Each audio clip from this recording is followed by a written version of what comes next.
Have you ever wondered if the very shoes on your feet are actually holding you back? Well, in this explainer, we are going to dive deep into a science-backed plan to safely switch to barefoot shoes and really reclaim your body's natural foundation.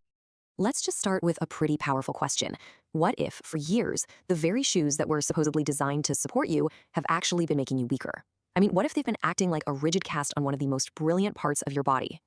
The source material gives us this fantastic analogy. Just imagine wearing a stiff, padded mitten on your hand for 20 years straight. What would happen? Your hand would get weak, you'd lose your ability to grip, to feel, right?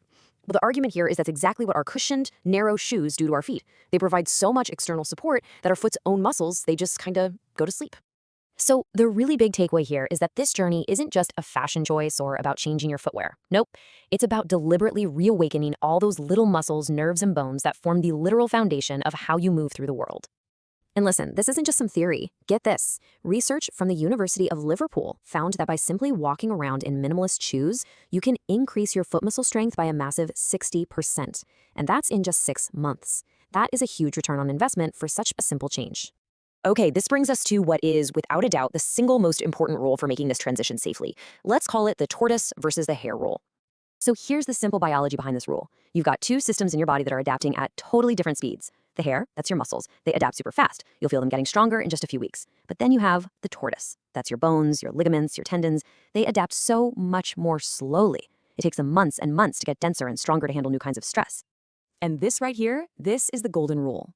If you base your progress on how strong your muscles feel, the hare, you're going to get way ahead of yourself. You'll end up injuring your tendons and bones, the tortoise, because they just haven't had time to catch up yet.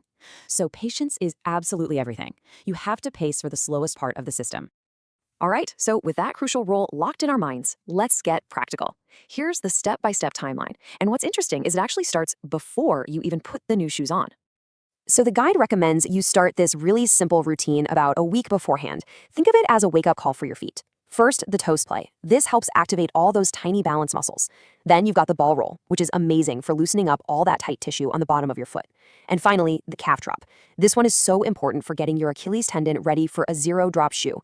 A shoe that's perfectly flat. And here's the roadmap itself. The key, you'll notice, is how slow and deliberate it is.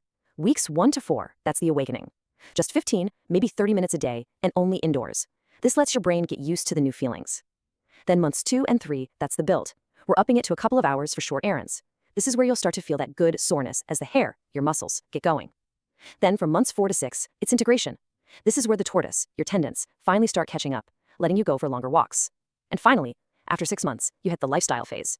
You're pretty much ready for full-time use. But life isn't always a perfect timeline, is it? Things come up. And that brings us to a really important section, troubleshooting your transition and learning how to listen to your body. This is the question pretty much everyone asks. You start to feel something new in your feet, your calves, and you start to wonder, is this the feeling of getting stronger, or is this a warning sign that I'm about to get injured? Okay, let's make this super simple. Just think of it like a traffic light. Green light pain, that's good pain. It's that general soreness like you'd feel in your muscles after a good workout. If you feel that, you're good to go. Keep going. But red light pain, that's bad pain. It's sharp, it's stabbing, it's in one specific spot. If you feel that, especially on the top of your foot or in your Achilles tendon, you stop, full stop, rest for a few days. The golden rule here, you never ever push through red light pain. But of course, not everybody is starting from a neutral, perfectly healthy baseline, right? So for those of you with pre-existing conditions, things like bunions or plantar fasciitis, the standard timeline needs a few important tweaks. So let's run through these. If you've got bunions, the advice is to use toe spacers and basically double your time in that first awakening phase. For plantar fasciitis, here's a huge warning. Never start this transition during a flare-up. And for all you long-time orthotic users, the key is to not go cold turkey. Actually wear your orthotics inside your new barefoot shoes for the first month and then slowly, gradually wean yourself off them. To kind of wrap this up, I think this thought from Leonardo da Vinci just puts everything in perspective. It really reframes this whole journey. We're not just trying to fix a problem here. We are rediscovering a part of our own body that is in itself a total masterpiece. So ultimately, this whole thing is about way more than just shoes. It's about taking that cast off your feet, waking up muscles that have been asleep for years, and rebuilding your foundation from the ground up. So the guide really just leaves us with one simple question.